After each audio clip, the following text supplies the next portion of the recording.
नमस्कार, मैं हूं आपके साथ आयुषी गुप्ता।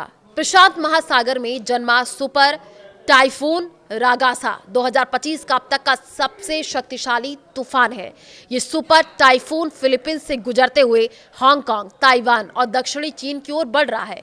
260 किलोमीटर प्रति घंटे से अधिक की हवाएं इसे श्रेणी 5 का तूफान बनाती हैं। भारत के लिए ये सिर्फ दूर का खतरा नहीं, बल्कि जलवायु परिवर्तन की चेतावनी है, जो हमारे तटों को भी प्रभावित कर सकता है। रागासा ने 21 सितंबर को फिलीपींस के उत्तरी लुजोन में लैंडफॉल किया, जहां 267 किलोमीटर प्रति घंटा की हवाएं बाढ़ का कारण बनी, जिसके बाद लैंडस्लाइड और ब्लैकआउट की समस्या देखने को मिली है। हजारों लोगों को इवैक्यूएट किया गया है, फसलें बर्बाद हुई हैं, अस्पतालों को अलर्ट पर रखा गया है।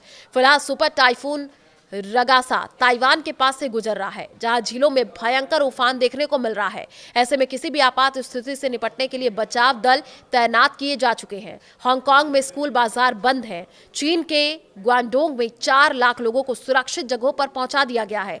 अपने पीक पर सुपर टाइफून रागासा का न्यूनतम दबाव 905 हेक्टो पास्कल था, जो इसे साल का सबसे तीव्र तूफान बनाता है। भारत के पूर्व तट से 3000 किलोमीटर दूर होने के बावजूद भी रागासा का अप्रत्यक्ष असर तो है ही।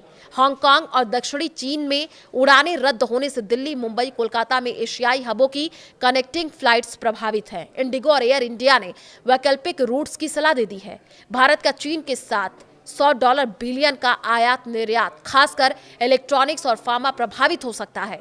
बंदरगाह बंद होने से सप्लाई चेन में देरी होगी, जिससे महंगाई बढ़ सकती है। पूर्वोत्तर में मानसून की बाढ़ से जूझ रहे किसानों के लिए ये चिंता का विषय है। रागासा जैसे तूफान बढ़ते ग्लोबल वार्मिंग का प्रतीक है। भीषण गर्मी महासागरीय तूफानों को तीव्र बना रही है। इसका सबसे बड़ा उदाहरण इसी साल उत्तर हिंदू महासागर में पैदा हुए ARB01 नाम का डिप्रेशन है, जो अरब सागर में पैदा हुआ और उसने भारत के कोंकण तट पर दस्तक दी है। ये एक ट्रॉपिकल लो प्रेशर सिस्टम में परिवर्तित हुआ है, जिससे इस क्षेत्र में भारी बारिश हुई है। बाढ़, भूस्खलन जैसी तबाही आई है, जिसमें भारत में 61 लोगों की मौत हुई है। बहरहाल IMD में पूर्वोत्तर और अंडमान निकोबार में अलर्ट जारी किया है। विशेषज्ञों का कहना है कि समुद्री स्तर बढ़ने से निपटने के लिए तटीय बुनियादी ढांचा मजबूत करना होगा। सुपर टाइफून रागासा से निपटने के लिए भारत ने तुरंत कदम उठाए हैं। NDRF टीमों को तैयार रहने के निर्देश दिए गए हैं। विदेश मंत्रालय ने फिलीपींस और ताइवान को राहत सामग्री की पेशकश की है। PM मोदी ने भी एक्स पर सहानुभूति जताई है। वहीं कूटनीतिक स्तर पर यह क्वाड के डिजास्टर रिस्पांस को मजबूत करने का भी एक मौका है।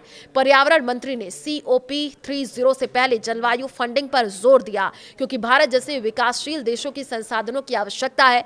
रागासा हमें याद दिलाता है कि मौसम की सीमाएं धुंधली हो गई हैं। भारत और साइक्लोन से जूझते रहने वाले हर उस देश को आज वैश्विक सहयोग की जरूरत है। IMD के पूर्वानुमान और स्थानीय तैयारी से सुरक्षा संभव है, लेकिन असली सबक यही है कि कार्बन उत्सर्जन कम करें, वरना अगला रागासा हमारे दरवाजे पर भी दस्तक दे सकता है।